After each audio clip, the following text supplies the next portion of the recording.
Hello, welcome to weekly NGS meetings. NGS stands for Next Generation Shell. Here we have Ricardo, contributor. I'm Ilya, author of the project. Weekly meetings are about progress made and future plans. Let's go. Ricardo, would you like to discuss anything or you would like me to start? Yeah, you can start this time. Okay, so I'll start. I'll try to start in an organized manner. So I'll share my screen and I'll go over recently opened and closed issues. How about that? Sounds good. Okay, share screen, Firefox issues. Okay, I think I'll do it smaller. Okay, yeah. Okay, so Arch Linux build is now broken. I commented this out in the build, but I pinned the issue here at the top. Okay. We need to check that. I don't know. It sounds like probably they upgraded something or downgraded or whatever, just broken. Of course they did. Yeah, so we still have the auto verification discussion going on. It is interesting and I need to understand more and more what should and can be done, or can and should. Okay, so we have that. Other than that, I noticed that replace doesn't work properly. So for now, I committed something to dev branch, which would at least prevent this from happening and throw exception instead. But actually, that's a functionality which is not implemented. When you replace a prefix of a string or a suffix of a string, it's just not implemented. So that's why it was happening, because it was catching like kind of the default implementation, and it is not right for prefixes and suffixes. Okay, so that's from the ongoing. Yeah, supported to be 32-bit arcs. That's yeah, we commented on that in README. Actually, I'm trying to organize README just a bit more, so it will all be in the table. I would like to show that. The problem is that I actually don't know which architectures we are building. Hold a sec, I'll share the screen, it will be clearer. Where's this thing? Here. Okay, so I added this string. I was trying to normalize this comment that we build on Debian on different architectures. So which architectures are this? I don't know. It's kind of what GitHub default gives you. Yeah, but we need to actually write this down, because it's not just any 64 bits, right? It's i6 it's something. AMD 64 probably, right? Or that, yeah. Yeah, now it's called like that, yeah. But we can check. Yeah, we should check, because I want to normalize this and not to be like comments. I want it to be a table from which everything is clear. By the way, nice move from JetBrains that they support the editing of the tables. And you see, very nice. Yeah, yes. Okay, so that's this topic. So these are the things which are open. I'm still working on the release script, and since I switched from GitHub command line to curl, I today discovered that the API limit is 60 API calls per hour for anonymous users. It's apparently per IP. And since I was testing, I just hit that limit. And now I corrected the script, but it didn't have the chance to test it. So now it just slips more between calls and doesn't do more than 1 per minute. So we should be good. Well, since I would assume that I'm the only one using GitHub API on the particular IP that I have, and you are the only one using it either way. Yeah, all the others are using GitHub command line, for which they have a token, and which has, I don't know, like 1 per second limit or something like that if you have if you are authenticated. So that was probably the reason that the examples were for GH command. So what I have now, and was not able to test, I actually have this thing which commits the update to change log with the current version instead of unreleased on the top. And then it actually follows the start of the build. It waits until the build starts. It calls a GitHub API to see that the build starts.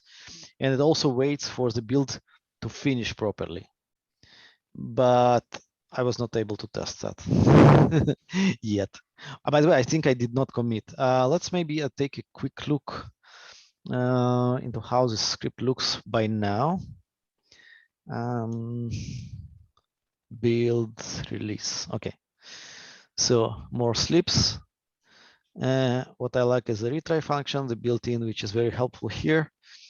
I'm using interesting thing which is called .tap. .tap takes an argument and the function. It runs the function on the argument, but the result of the whole thing is still the first argument. So if I just remove this, it's exactly the same, like it behaves exactly the same, just without debugging. Yeah, that's what it enables. Otherwise, debug will need to return X in here. And I debugged because I had a problem here. It was another letter and it was giving the tree ID and not the commit ID. And I wanted to go to capture this into files. And that's what this debug does. It stores the response which we get from the API. It stores this into a file which is named after the current timestamp .json. So that's for now. So we have one retry which waits for the build to start, and we are waiting for exactly one build which is having this commit ID. And after we have this workflow run,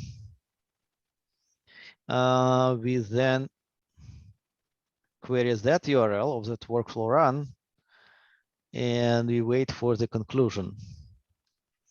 And conclusion must be either null or success. Null means it did not finish yet, and success means it was okay.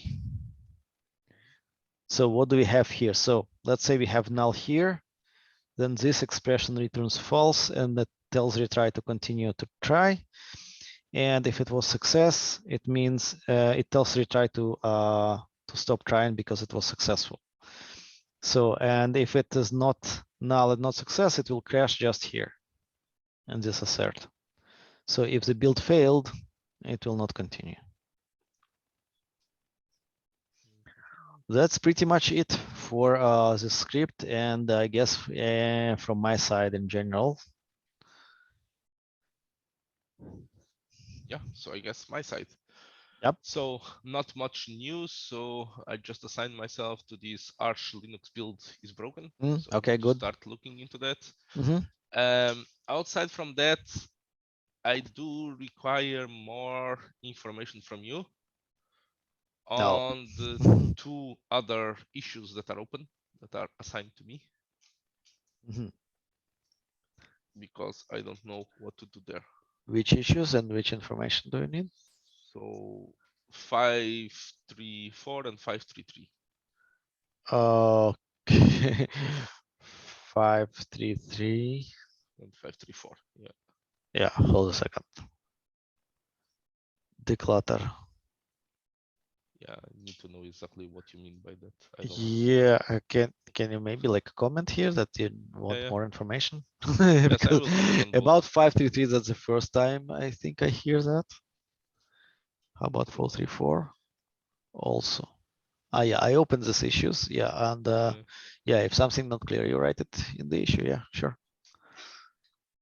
Well, separate GitHub action, I think it's pretty clear, right?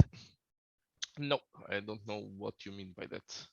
Like everybody else, where the GitHub action is not in the same repository as the language or whatever it installs. Why shouldn't the GitHub action be in the same repository? The most important reason is that the README looks bad. if you go to the GitHub action and you're trying to interact with the action, right? If you look like any other action for any other language or like any other project, You the mean the README, action? Okay, yeah, you don't mean the actions, but you mean the install, the whatever, yeah. This other thing. So Yeah, it's not install the NGS. one that That's is why on it the tells market. install NGS. Yeah, yeah. The one that is on the Yeah, marketplace. the README looks like in their repositories, it looks like, okay, this is a GitHub action for installing blah, blah, blah. And in our GitHub action, it looks like that's the language. And it's like, I think it's pretty confusing for everybody. Yeah, but the problem of having another repository is that we cannot use these with the same name, which sucks. Okay. Because currently we could just NGS-lang/NGS. I understand that. That And would be still, we that. need to do it because it's confusing. Okay. Okay. Up And to I you. Yeah. mean, everybody else does it this way. So it's probably a kind of acceptable by everybody by now, I guess. I didn't saw any best standards on that. So Let's say GitHub, I don't know, install Node.js action. Let's see how that actions setup dash node setup dash. Okay. Yeah, we can call setup dash NGS, I guess. Okay, fine. Fine. And let's see the README usage. Yeah, that the usage is very specific. Yeah, yeah. I'll Okay. I'll post you the link to Node.js. Roughly like I'm adding this to the issue. You know what? I'll edit the Nice. issue. Yeah, and it's not like Yeah, that's fine. just like everybody else. Okay. Anything else from your side? But then we have to deal also with the versions there.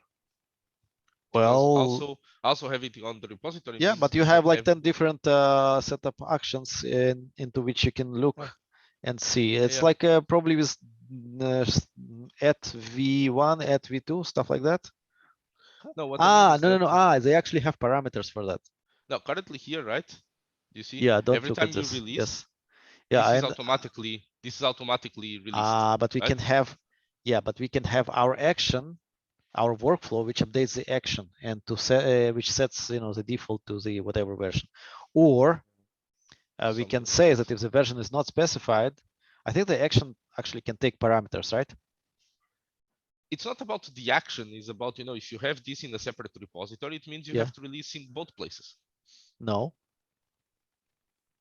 the action Or at least can, you have to trigger the the other one. action can go to your repository and take the latest. Yes, but we don't want to have the latest. We want to have the special version. No, if somebody wants to install specific version of NGS, which they should, what they need to do, they need to specify the version when they call the action. Yes. Look. Yes. If you click there, that's what they tell you. Okay. And what I'm saying, right, is that if you have this on another repository, when you release NGS, you don't release the action. You have to go and release the action manually so that it builds the new version. No. I don't understand why the separate repository which has the action, why it can't by default install the latest released NGS. Why not? Hold a sec. Let's take a look at how setup node works. Okay. The question is not that, Ilya. The question is that do you know? It's like if you release something on NGS, the action has no idea that you released something. So you have to go there and trigger it so that it builds a new version based on the latest thing. Why you need to build the action? I don't understand why. No. It's like Docker images. You have to build it. Yeah, it is. No, it completely isn't. Okay. Using Node 12 main. Here, bam. There you go. You have a special. If you want to keep this functionality. Okay. Sorry, this is becoming not very productive. We can rediscuss this after you take a long look at Node.js action. Okay, because they don't look like they dealing with versions at all. Yeah, with Node version. They have to. No, you just pass it as a parameter and that's it. I understand what you mean. Okay, they pass it as a Okay. parameter on the thing itself. Okay, I understand. Yeah, Yeah, that's fine. that's what I That's fine. tried to Now tell I you like understood. about 3 times. Now Okay. I understood what you mean. Yeah. Okay. Yeah, that we can do it. Yeah, sure. Okay, doc. So yeah, you commented on the other one in which I still need to look. Yes. Yes. Yes. 533. It's there. Yeah. Okay. Take a look. That's clear. More information. Okay. Okay, doc. So Okay, anything that's it. else before we? Nope. I learned a new shortcut. AOB. You ask AOB, and that means any other business. Okay. Nope, not I from my learned. side. I participated in a few other meetings. I'll tell you later. Doesn't matter. And they use this shortcut AOB. Amazing. Anything. Okay. Anyhow. So well, how to say? Like and subscribe. See you next week then. See you. Bye bye.